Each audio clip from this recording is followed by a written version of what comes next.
Good morning.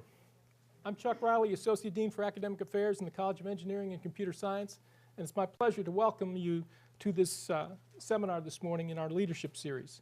Our speaker is Carol Craig. A self-described accidental entrepreneur and unconventional CEO, Carol Craig is founder and chief executive officer of Craig Technologies, headquartered in Melbourne, Florida. Ms. Craig grew the business from her kitchen table with one person in 1999 to over 285 employees and nearly $30 million in revenues today. She's a former naval flight officer with software engineering experience designing cockpit systems for Navy aircraft. She was named one of the top 25 women to watch Florida's entrepreneurial leaders in 2011 by the Center for Leadership at Florida International University, and was the 2010 Minority Small Business Person of the Year award winner by the Small Business Administration South Florida District. Ms. Craig holds a BA in Computer Science from Knox College, a BS in Computer Science and Engineering from the University of Illinois, and an MS in Electrical and Computer Engineering from the University of Massachusetts at Amherst. She's pursuing a PhD in Industrial Engineering at UCF and a PhD in Human-Centered Design at the Florida Institute of Technology. Ms. Craig founded the Danny Craig Foundation, which aims to raise and administer funds to research children's medical disorders. She is active on numerous boards in the local community, including the Dean's Advisory Board for UCF's College of Engineering and Computer Science and the UCF Foundation Board of Directors. Please join me in welcoming Ms. Carol Craig.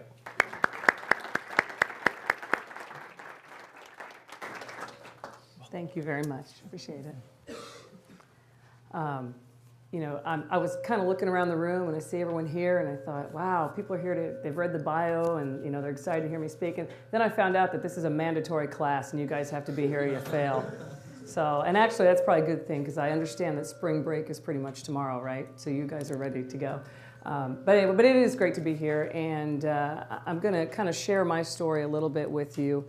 I think I've got a room full of engineers, but the first thing I would like to find out is how many of you have that entrepreneurial bug and how many are interested in having your own business someday, because that'll kind of give me an idea. So, and I can actually see, despite these bright lights, I can actually see that. So we've got a few. Well, maybe by the time I'm done talking and speaking and telling you my story, you might change your mind. Those who aren't thinking about, well, not the other way. Depends on which way you might change your mind.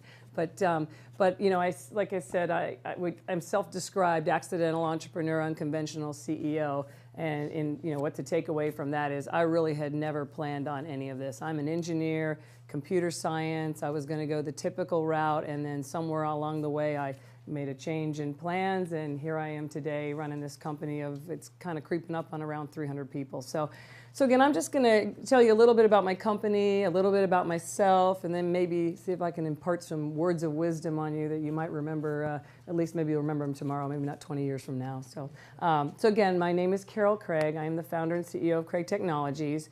And Craig Technologies is an engineering and technical services firm. And I know you guys have probably all heard that, especially being here in the Research Park area in UCF. But what does that mean? Engineering and technical services for us means software engineering, systems engineering, IT support. We provide modeling and simulation, a variety of services to customers that include government and commercial. And government customers are NASA, Army, Navy, Joint Forces Command, Department of Defense, Department of Transportation, Homeland Security. I never met a customer I didn't like. I don't know how to say no because that's all about business. So we're very diverse. We've got a great customer base. We are in 20 different states. We've got about 35 contracts for a small business, and we're still considered small business, about 300 people. And we're in 30 different locations. So, nationwide. I think I can actually say we're nationwide. So that's the company in a nutshell, and then I think it's important to kind of describe myself so you get an idea of the man behind or the woman behind the curtain, and just kind of get an idea of how unconventional maybe I really am as a CEO. So as mentioned in my bio, I do have a Bachelor of Arts, Computer Science. That was my thing, computer engineering. And you know, even though I have all these degrees, or it seems like it, and I'm pursuing 2 PhDs at the same time, I'm not an overachiever. I probably shouldn't say this on camera, but I can't stand school. You know, I'm kind of your classic ADHD. I love to learn, but I do have a hard time kind of staying focused. And so I think ending up with my own business was the greatest thing I could have done, because it lets me, you know, it keeps my attention in all these different areas, and I can live vicariously through all of my employees and everybody out there. So I am an engineer by trade, but there's some other things about me as well. You know, I have a music background. I was an athlete in college, so I've got a very competitive nature, which I think is important, you know, as you look and you think about business, and it's probably one of the things that really helped me. And so I've got more of a broad focus. You know, in addition, I was a naval flight officer, a P3, which is a patrol aircraft naval flight officer. So I'll give you a little kind of background on how I got to where I am as far as going through my track. You know, I started as an engineer working for a couple different companies. When I was actually in college, I had been offered a ROTC scholarship, considered going into the military, changed my mind, and you'll see throughout as I speak, I change my mind a lot and do different paths. But changed my mind and decided to go ahead and move forward with getting a degree. And while I was going to Knox College, I found out about an engineering program called 3-2 Engineering, which meant I could get 2 degrees in 5 years, one of those being the Bachelor of Arts and one being an engineering degree. That was the best thing I could have done. I went to University of Illinois, and I was mentioning earlier today that I didn't have the greatest grades, but it really didn't matter because of the reputation of my school and the reputation of that engineering program. So I got the engineering degree and then went on to design cockpit systems for Naval Air Warfare Center, Indianapolis. And I was designing cockpit systems for F-18s, F-14s, a variety of aircraft. Well, while I was there, I was kind of doing that Charlie thing. And I know you guys are pretty young, so Top Gun, I know you've heard of Top Gun. I don't know how many times I've seen it a lot, but you know, Charlie in Top Gun was the woman who came in and would brief the pilots and, you know, tell them how to use their systems and fly and things like that. That's kind of what I did. So as an engineer, I would be in there and have the guys in their flight suits all sitting around, and we'd tell them what the changes were to their aircraft, things that we were doing differently, and inevitably they'd push back and say, "You can't do that." Like, what do you mean we can't do that? And I started to look and see that there was this disconnect between users and engineers. And as mentioned before, one of my degrees, the PhD degree that I'm pursuing, is human-centered design. Well, that's all about saying, hey, the human needs to be in there in the beginning. We shouldn't have this separation between our engineers and our users. So that kind of started getting me thinking about, okay, there's got to be a way to fix this. So as I was an engineer and, you know, working at the Naval Air Warfare Center, I tried to get a little more involved with the pilots and, you know, find out what their needs were. And pretty soon, though, I started thinking, boy, this is pretty cool. Those guys in their flight suits, you could wear pajamas to church, you know, or to church, you could wear pajamas to work. And I thought, that looks really cool. I could do that. And so I started thinking, all right, I'm going to apply. I'm going to see if I can get in. And so I just, you know, just for the heck of it, I pretty much applied to see if I could fly. And next thing I knew, I got accepted.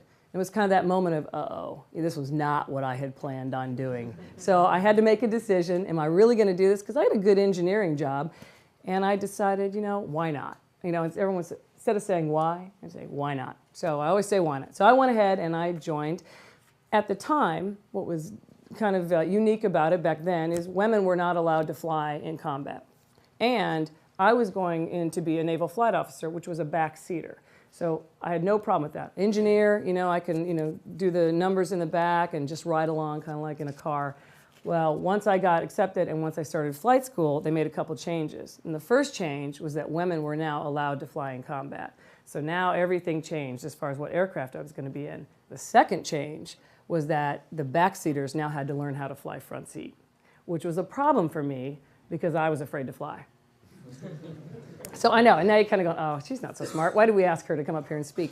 But one of the things that I did, one of the reasons that I went ahead and joined and wanted to go out and get involved was because I was afraid to fly, and I don't like being afraid of anything. So it was kind of those confront your fears, and I ended up going through and being successful up until a knee injury kind of ended my career with the Navy, and then all of a sudden, you know, I had this change, and you know, what am I going to do next? So that kind of, you know, led me along the path of you know, learning about this user engineer disconnect. You know, I kind of still had this in my mind, and once I got out of the Navy, I had met my husband, who was an F-18 pilot, And now I was following him around. It's one of the things Navy wives struggle with. We'll have degrees, we have careers, but we also have husbands and we have families, and we'll follow them around. And you get things change, and I show up in a new city, and all of a sudden I have to find a new job, and it's very difficult. And so I just kind of started thinking, what are my options? What can I do? And I had a friend of mine say, hey, you know what? You ought to incorporate, just for the heck of it, just in case. All you got to do, $250 on agents and incorporations online, something like that, and make up a name and just incorporate. And that's what I did. And sure enough, within like 6 months, my husband had been transferred again. I'm out of another job, and I decided, you know what? I incorporated. I had to see if this will actually work.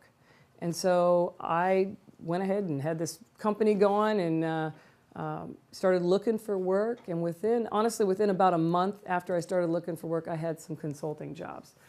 So that's how I had gotten from this track of I want to be an engineer, design cockpits, to now I'm a consultant and have my own business. So it was an interesting track. It wasn't exactly what I had planned on doing.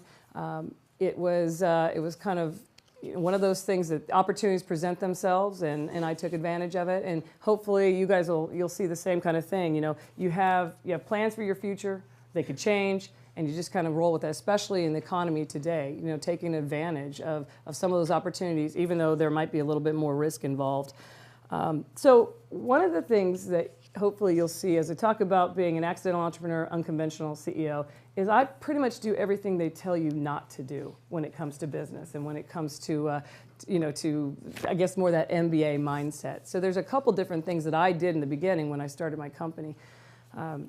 One thing they'll say that you're supposed to not do, MBAs will say this, don't hire family and friends. Well, I did completely the opposite. I hired all family and friends. Actually, the good ones, because there are a couple. And I have had to fire, people ask me that, have you ever had to fire anyone? I said, yeah, I had to fire my sister, and I had to fire one of my cousins. So it does happen. But I hired family and friends because people are very important to me. And I knew these people. When you have your own company and you start off, there's a lot of risk. It's your house. It's your future that's at risk. So you've got to find people that you really trust. And so, who did I trust more than anyone? My mother. And my mother was 70 years old when she started working for me. Still working for me today, and she's 81. And she's got a master's degree in math and education, and one of the smartest women I've ever met. So I started with that, having that family and friends supporting me.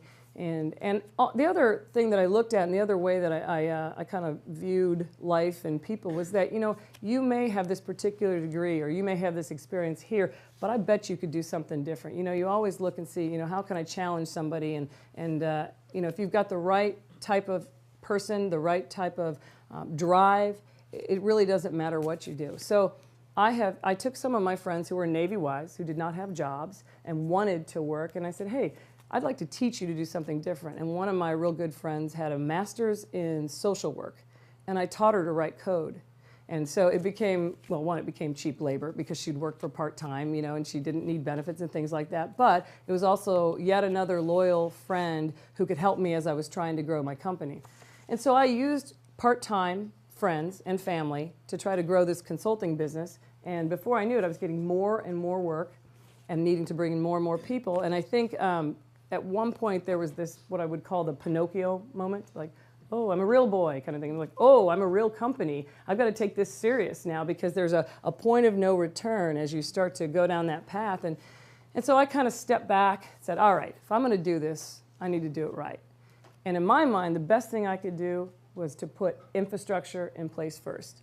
And that's very risky. That means, cash outlay. That means, okay, I'm going to get everything. I'm going to do it all up front. And then I'm going to hope for the best. I'm going to hope that the work is going to come in. It's the field of dreams type of thing. Build it, they will come. And it did actually work for me. So I put the infrastructure in place. And what that meant was not only the people, it meant the technology. With the computer science background, even back then, I wasn't afraid of technology. And because I was still afraid to fly, I didn't want to travel. But I wanted to be nationwide. So how do I do that? Well, remote. That means I can have anybody working anywhere. We can use technology to our advantage, and I don't have to fly. And so I did that. I looked at and put all of that infrastructure in place. And the other thing I did, because I've mentioned people are important to me, was that I put benefits and compensation in place early on. Had 10 employees, and I made sure that I had the absolute best compensation benefits plan that anybody could have. I modeled after large companies. I've always tried to think as a small company, have the large infrastructure, yet have the small responsiveness, because that's going to prepare you for the future. That's one of those things, always thinking ahead and planning for what the next step is. You'll never get kind of caught behind. So I put all that, all the compensation, the benefits in place. And one of the reasons that I did that, and it was so important, and I'll make this a very quick story, is because while I was trying to grow this business, married, ready to have kids, my firstborn had some difficulties when he was born. And I'll kind of give you the background, because you'll see it shaped really my mentality and how I felt about my company and people. So when my son was born, he had some issues. He was whisked off to the NICU. It was a Navy hospital, by the way, and I'm not saying anything against Navy medicine, but there were some issues there. And he was whisked off to the NICU, and they were trying to figure out what was going on. They couldn't figure it out. They started doing all kinds of tests, and when he was 4 days old, they had called us and said, we need you to come in. They'd taken a CAT scan and had some results. And I didn't want to come into the hospital. I said, just tell me over the phone. I want to know right now. And they said, well, a third of his brain is missing, and it didn't form when he was born. And so, looked pretty devastating for your first child. We went in, talked to the doctors, saw the pictures. It was definitely, looking at a CAT scan, part of his brain was missing. Well, fast forward, we're trying to figure out what are we going to do. This child's going to need, 24/7 round-the-clock care. We found a home for him, home for disabled infants. Right before we left the hospital and transferred him, I asked for an MRI. I said, I want more tests. I'm a control freak, and I was still trying to figure out, okay, what really happened, and how can I fix this, and what can I do? And we had an MRI done. I called the hospital where that was done, and I asked the doctor, so what are the results of the MRI? Says the same thing. It's exactly the same, sorry, whatever. So we checked my son into this home for disabled infants, and as we're sitting there the second day, we're sitting with the doctor, a nurse walks in, puts something in front of the doctor. He looks up and he says, we need to take the do not resuscitate, which we had put a do not resuscitate on my child. We need to take this do not resuscitate off this child right now. And I said, what are you talking about? Why? And he said, there's nothing wrong with his brain. And we just sat there like, what are you talking about? He said, the MRI shows there's nothing wrong with his brain. And I said, are you sure that's my son? And he said, yeah. And so at that point, everything changed. Now we needed to figure out really what was going on. And we did a bunch of tests, and it turns out he has a rare genetic disorder called Prader-Willi syndrome. Well, in my mind, like brain damage or Prader-Willi syndrome. I'm like, I could fix Prader-Willi syndrome. I don't know that I could have fixed brain damage. But what that did is that made me just completely reevaluate everything. What's important in life? What really means the most? And when you get upset about the little things, are they really that important? And so as I was growing, all this was happening as I'm trying to grow a company and thinking about going off on my own. And so when I came down to thinking about the people who were going to be a part of my company and benefits and compensation and putting things in place, I realized, this is what's really important. And that's why I spent the most time on putting those, making sure that my employees are going to be taken care of, is because of, situations like that. So what's important about that is that, you have to kind of look out of the box, think differently. You can't do the same things that everybody else has done. You got to remember really what's important. So out of that also came our core values, which is very important when you have a company. You've heard of mission statements and vision statements, and a lot of people do that. I think what's more important is your core values, because as you grow from a small company to a large company, you've got to have something that keeps you on the straight and narrow and keeps you remembering what's important. Our core values do that. Our core values are family, integrity, loyalty, passion, and then we've added community. And you can see that family was the first one. And it wasn't just because I hired my family, which I did, and it worked out quite well, but it's also because I think it's really important that you treat employees and people around you as if they're family. And that's what's going to take you, make you successful.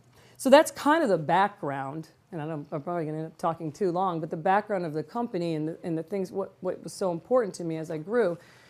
But there were some things that, as I look back now, there's some things that I think, what is it that made us successful? Because if you look at the economy, there are not a lot of companies these days that are thriving, and they're coming back, but especially in that downturn, they were not thriving. And so I've had to kind of look back and go, okay, what was it about my company that was successful and helped us thrive? And I think, a lot of it was the innovation, I call entrepreneurial innovation, of thinking out of the box, not doing what everybody else was doing. And innovation doesn't mean I'm going to invent the next best widget. It means I'm just going to do things a little bit differently. And it's, to me, it's all about gut. There's a phrase or a term I use, educated common sense. A lot of us think we have common sense, but we don't necessarily have common sense. But common sense is a good thing.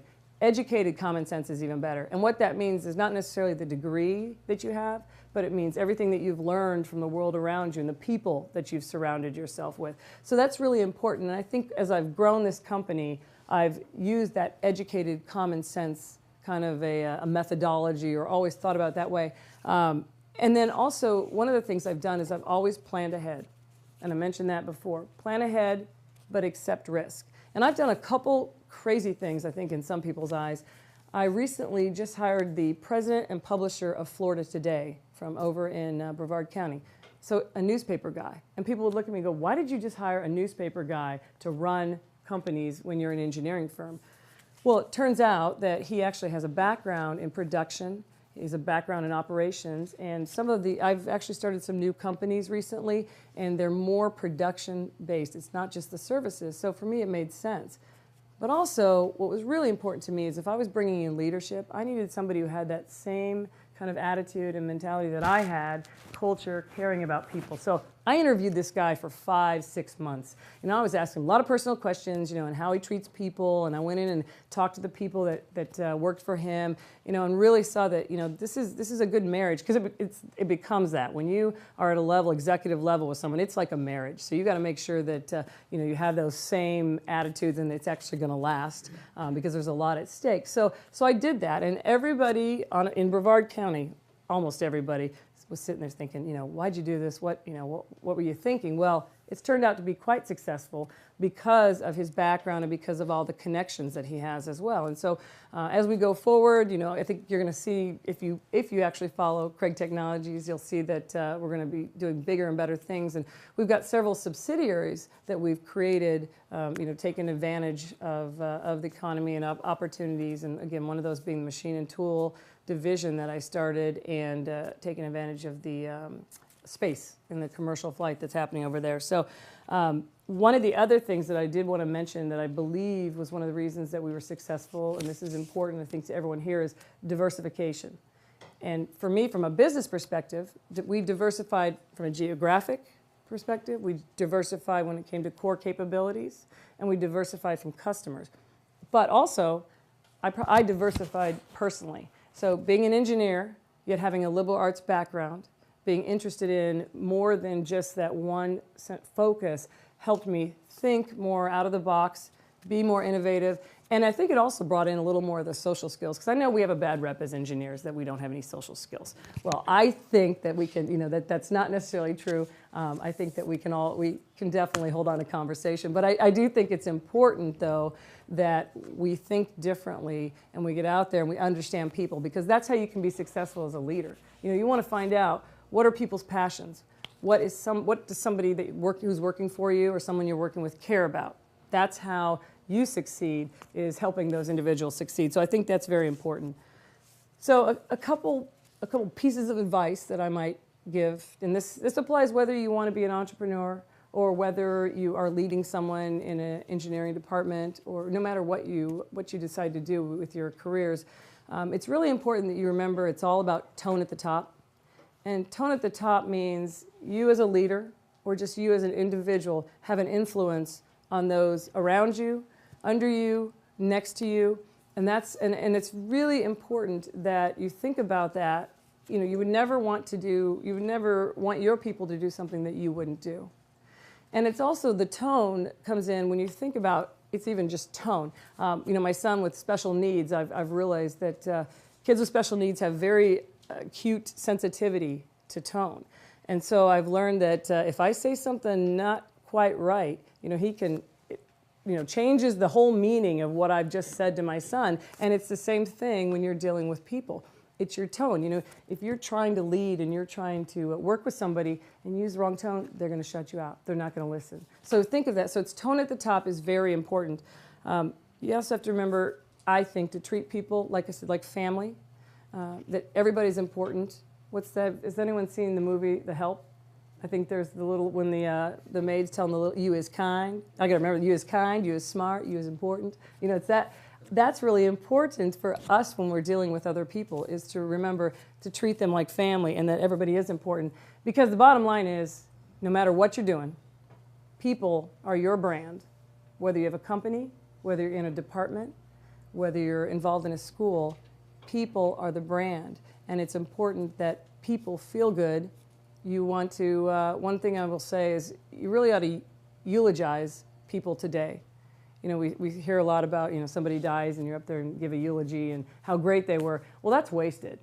And I think that it's important that anybody you work with, your employees, the people that you're surrounded by, you eulogize them today. Reward them, because that's going to make them want to do better. And it's important. People need to feel valued, because that's what it's all about. And we need to have some sort of passion. That's why the family, integrity, loyalty, passion, community, passion's very important. If we don't have passion about what we're doing, there's absolutely no reason to be doing it. So I believe that's extremely important. A couple other comments I did want to make. There's a couple books. One thing that I do, I continue to read, always reading, always trying to learn, even though the conventional way is not necessarily my thing. But there's a couple books I would love to recommend for you guys. One is called Creating Magic, and it's about the Disney story. And the other is called The Noticer. And one of the things with Disney, they talk about leadership. They talk about treating people, because the people are their brand. Disney says, manage like a mother, which I know for a room full of guys, you're like, what? No, not a chance. But what that really is it becomes, caring about people. One of the best ways that I've been able to lead is I've led by lack of disappointment. I don't know if that makes sense, but my people are so afraid to disappoint me. Not in a bad way, but it's a good way. It's not, I don't yell, I don't get upset. They just don't want to disappoint me because I expect so much out of them. And that's kind of that manage like a mother. I have an executive team who has often been referred to as my island of misfit toys. And again, you guys are young and probably haven't seen that, the Christmas story, but my island of misfit toys is because I did not traditionally pick the types of people that a government contractor would select to work for me. I chose individuals based on character, based on what I thought they could do, and how I thought I might be able to lead them. So I think that's that manage like a mother, because a mother gets what they got, right? The kids are what they are, and it's up to a mother or family to shape that individual. Well, I look at employees that same way. So just a couple last things, and then I'll open up to if anyone has questions. But I have a couple of these sayings, and I get made fun of sometimes for my sayings. But and I'll go run through these. My first one is no regrets. That is one thing that when I'm done with all of this, I don't want to look back and have regrets. That doesn't mean I can't change my mind. That doesn't mean I can't say I'm going to do one thing today and tomorrow I'm going to do another thing. That just means that when I'm making those decisions, I want to make sure that I'm using my head, using my heart, and I'm not going to look back and think, why did I do something in that particular manner? And that ties a little bit to that, what I would call the myth of work-life balance. I've got 2 children, one with a disability, and I'm working on all these degrees. I'm running a company. I don't want to look back and think, wow, I didn't spend enough time with my family. I didn't do these things. I didn't take that vacation I should have. Little things like that. I want to make sure that I don't have any regrets when I'm done at the end of the day. I also really believe in no apologies for who you are. And this is a little bit ties to women. I've mentioned before, with women, believe it or not, some of the qualities, the best qualities that make us the best CEO are the ones that we're apologizing for all the time. And I think even, men are like that as well. There should be no apologies for who you are. Be who you are, take advantage of your strengths, and use those to your advantage. Don't try to be something that you're not and, fit in that form, that MBA type of form. And I apologize if I'm insulting anyone with MBAs. But a couple others. Semper gumby. Any Marines out here? Any Marine wannabes? So semper gumby just means be flexible. It's okay to go one route and then change and move to another. That's what it's all about. And especially in the economy and the way things are today, it's important that we change. Because I think there's a lot of companies out there that aren't in business anymore, or people without jobs because they couldn't change. We see that struggling over in Brevard County with the space program. People who work for NASA are so used to doing something this same way that when that went away, they can't adapt. So it's important to be flexible and think semper gumby. Did anybody die? Is another one that I will say, and obviously based on what happened with my son, but I'm always talking my employees off the ledge. They're getting worked up about something, pretty minor, and they'll come to me and they'll say, you know what, bottom line, did anybody die? As long as we make payroll, did anybody die? And they say, nope, nobody died. That's what's important. You got to stay focused, even in school. It's making sure you really know what your priorities are and what's important, but at the same time, is it worth really getting upset about? And I think one of the last things that I would say that I really believe, whether it's when it comes to business or it comes to your careers or life in general, is if you take ego and greed out of the equation, there's no reason you can't succeed. And that's hard. With the ego side of it, as I've grown this company, it's hard for me not to start to order people around and feel like everybody's there to bring me coffee or, get that off the printer because I don't want to get out of my seat and go get something off the printer. So it becomes the ego thing. Sometimes it's a little bit hard to manage. But really what that means is I think there's a difference between self-confidence and self-esteem and ego. And the ego is at the expense of other people. So take that out of the equation, and then greed. I sat on a panel and we were talking at the Space Coast Energy Consortium, and somebody was talking about the bottom line. The bottom line for business, it's money, the bottom line. And I had said something to the effect of, well, if that's what's important to you, then you lead a pretty empty life, which did not make him very happy. And so I no longer have a friend there. But the greed part, it really, I think you have to focus on the mission. Why are you doing this? What's the reason for all the pain and suffering? Whether it's company or it's school, what's your real reason behind why you're doing it? And in my business, it's the mission. It's NASA, it's soldiers. It's that supporting those kinds of missions is what makes us do what we want to do. And so that's why you take that greed out of the equation, you take that ego out of the equation, and there's no reason you can't succeed. There are some questions for Ms. Craig. Or you're just all ready to go to spring break. Yes, sir. How did you finance your business? Oh, that's a good question. You knew that was on one of my cards too, didn't you? Okay, so I'll just give you a little. That is one of the biggest challenges. I think if people come and ask me, what keeps you up at night even today, it's finances. So when I started my company, I had to decide, do I want to go the investor route? Do I want to do it organically? And I decided in the early days I wanted to do this on my own because having that somebody else's money on my shoulders was just too much for me to deal with. So I financed my company. I had 8 credit cards in the beginning, maxed out. I had 2 mortgages on my house. I had SBA loans. And SBA loans, if you go that route, you pretty much have to give up your firstborn on something like that because it's unbelievable. They want life insurance. They want all your stocks. Anything you might possibly own, you have to use that as collateral. So I went that route. And then I had to use something called factoring. And I don't know if anyone's familiar with what factoring is. Factoring is legalized loan sharking, pretty much. And I've said that before, and there have been bankers or factoring companies sitting in the audience. They get really mad. But what that is you can actually sell back your invoices and get money for them before you get paid by customers, but you pay a very high price. And it's considered interest and or a fee on that kind of thing. So it's not the most optimum way of doing things, but it's kind of a necessary evil. Because banks, unfortunately, this is the banker thing, banks only lend money. I think Ben Franklin said something along those lines of, the bankers only lend money to those who have money. And that is one of the problems that you run into when you're starting a business, is they want to know, show me you're successful. Well, I'm not successful because I don't have any money. If I had money, I could be successful. So it's this catch-22. So that's what I had to do. I had to do the factoring. But what I did with all of that is I was always kind of staying one step ahead. So I had the factoring in place. I'd already met with the company, talked about it, before I actually had the need. And then while I was doing the factoring, I had gone to different banks and was working with each one to find someone who would support me. And I finally found a bank in Brevard County who really trusted me at the time because I was growing. I had 10 people. I'd been a successful consultant, but I had been losing money for about 2 years straight. up to that point as I was trying to grow my company and put the infrastructure in place. But this particular individual, looked at my business plan, listened to me. I had to be the one selling this on him. And they said, okay, I'm going to trust you and we're going to support you. And they're still my bank today. One of the things, though, I have learned is you can't stay with the same bank or the same people.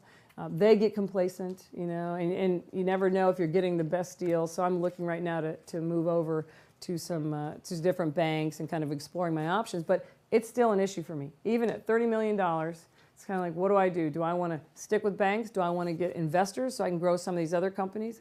A couple other companies that I've started are a software company, and then we're going to have a clay shooting range over in Brevard County, believe it or not, because there's an opportunity for that as well. So I have to decide. I know, very cool. I get some head nods over there. So I have to decide, do I want to get investors for that? Or do I want to just do that organically? And if I do it organically, it's probably going to be a little bit slower. So always the financing is an issue. It's not really getting any better. Again, there's no bankers here in the audience, so I don't have to worry about that. But so you have to think out of the box. You have to be innovative and come up with creative solutions to be able to fund some of those opportunities, ideas that you have. Yes, ma'am. Do you have any leadership advice in particular? Leadership advice. Hire people smarter than you. Definitely. That's really important. I kind of say that, with a smile, but it's really true. As a leader, get the ego out of the way. You want to be surrounded by people who are smarter than you. You want people with the same work ethic as you, but, the leadership. I've read some things where they say a leader should have about 9 direct reports. But the fact is, you can have more than 9. You can have 40 direct reports if they're good direct reports, because then it just becomes oversight. Situational awareness is another leadership advice I would give you. Situational awareness is a term that aviators use a lot, and just exactly what it means. Aware of the situation. It's really important when you're flying. You're scanning. You're knowing what the weather is. You're looking at instruments. Everything going on. I believe the same thing when it comes to business. Situational awareness versus micromanagement. Situational awareness is not micromanaging. It's understanding what's going on with your people, with your customers, finances. That's the biggest thing. I'm also the CFO because I think, it's my house, it's mortgaged, but at the same time, I think that the money is very important. And I've looked at a lot of companies, and that's where they have a lot of issues, is when they've lost track of, what's happening in their finance department. So it's this situational awareness. And the other thing about situational awareness is that, as a leader or as that CEO or, whatever, you are the one that can probably connect the dots better than anybody else, because you're looking at everything that's going on while your other teams are focusing on those individual areas. And you can probably save some money, efficiencies, help people out by saying, you're doing this over here. Someone over here on this side can benefit from that. And let's, and like I said, connect those dots and put them together. So the situational awareness, I think, is very important. Any other questions? There's a question. Oh, yes. You said back when you were designing cockpits as an engineer that the users or the flyers, they were saying, no, you can't do that. So you changed your position. Did you spread that knowledge with other engineers so that that problem ended? Not so much. And the reason is because back then it still wasn't very that human-centric. You didn't have participatory design. I don't know if you're familiar with some of those terms where, more like a group working together. It was an individual engineer working on this one project. And I was young then too. So I was a 26-year-old, and they weren't really listening to me too much. But I think that mentality has changed. And I probably should have been a little more aggressive at that time and, talked and said, hey, this isn't working. But to give an example of what wasn't working, we would design something called a CDNU, which is your Control Display Navigational Unit. And we would design, you have to press 3 different buttons to get to a particular page. And that's when the pilots would say, wait, I'm in an OV-10 and I'm, jostling around, and there's no way I can quickly do that. And so I think that did come back at least to the team, but we never really talked about, okay, now when we go forward, how are we going to do this differently? So had the same issues, going forward. Hopefully that's different, though, these days. Yes? As an entrepreneur, could you share some mistakes you made in the beginning that you think that we could possibly avoid in the future? Everybody. Everyone asks that. It's a very great question. Yes, I made some bad decisions in the beginning when it came to money, because as a consultant, I was doing very well. And I think maybe my ego got in the way there, but I would have some people come to me and say, hey, I've got a great business idea. Would you like to fund it, kind of a thing, And for me, I'd never had money. I hadn't been successful. I was kind of, yeah, I can do that. And I lost a lot of money doing it that way. But I will say that that's made me a better business person today, because now I have a lot of people come to me and talk about partnering and things like that. So, those mistakes were bad, but they were good. I mean, you want to make those mistakes. I look back and think, thank goodness I did that. That's one of them. I made some hiring decisions, some poor hiring decisions, and one of my weaknesses is that I don't like to fire people. So I have a gentleman who works for me. He calls himself my old white guy. He's like a grandpa, and he says his whole job is to fire people for me, because he knows I can't do it. Because it breaks my heart to have to let somebody go and know they have families and that kind of a thing. So I've made some mistakes where I may have hired the wrong person, but it took me too long to let them go. And that was a disservice to them as much as it was to my company. So, and hopefully I'm learning from those mistakes. I'm still making lots of mistakes today, but hopefully I learn from them, and, it makes it a better company down the road.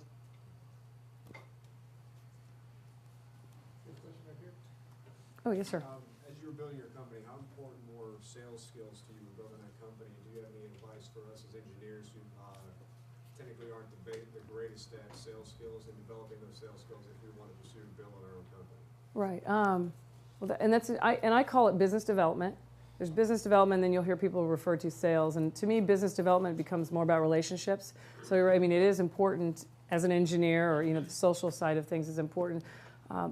One thing that I think helped make us very successful is that I was selling products and services that I understood, so I was very confident. And I truly believe in that. I think going to a customer and telling them about their, how you can help their needs, if you truly understand it, goes a long way with that customer. And I actually tried to back off for a few years and say, I'll have my other guys go out and try to sell to customers, and it didn't work. And so even today, I'm the one that they want in there. And again, I think it's because of my knowledge and understanding of what I'm selling to them. So I think the confidence when you're going in, staying focused on if you're going to start your own business, that you really understand the product, and just understanding that it's a relationship. Being yourself kind of fits into that. I was always intimidated in the early days in the government contracting world. It is a lot of older gentlemen. No offense to you guys sitting right there, but it's a and so that can be intimidating. But I learned early on that actually these are people with families, grandfathers, and so it's all about relationships. And once you start to relax and that, it becomes a lot easier to make those sales and do the business development.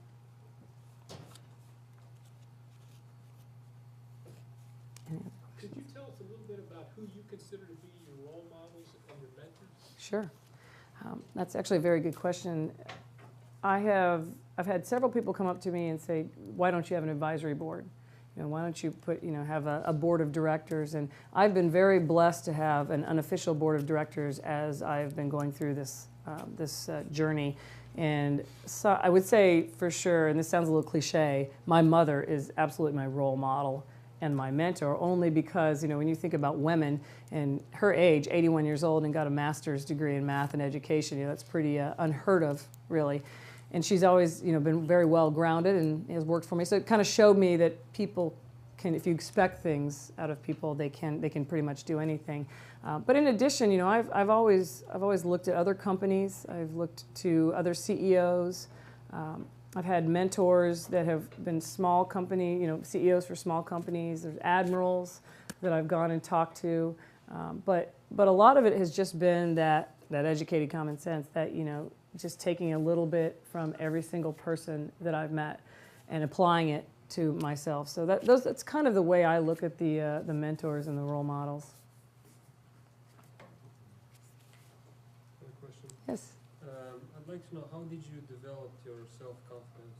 Like, I know a lot of us have some problems with self-confidence. Well, I'll tell you one thing. I'm actually extremely insecure, and I know it may not seem like that, but I really was. You know, growing up, I was very insecure. I look back at pictures. I was going to put a picture up here, and it's embarrassing. I think, why did my parents do that to me? You know, big glasses, the pants that are too short, kind of a thing. So I think my self-confidence really was later in life. When I joined the Navy, that was one of the things to realize that I could do something I'd never done before. You know, stepping outside that box and trying something that you're afraid of changes everything. And I'm still insecure, but I'm confident in my abilities at this point. So, and you know, I ran track in college. I got a little more involved in sports. You know, when I started to do well and started to see that I could succeed. You know, I'm a female engineer. Was a female aviator, female CEO. You know, kind of said, okay, if I can do anything that they can do, anything a guy can do, I can do. So I almost sought out those kind of opportunities that would force me to get out of my comfort zone. And because of that, honestly, that has improved my self-confidence greatly. It's a very good question, too. Other questions? All right, well, thank you very much. Thank you very much. Appreciate the opportunity.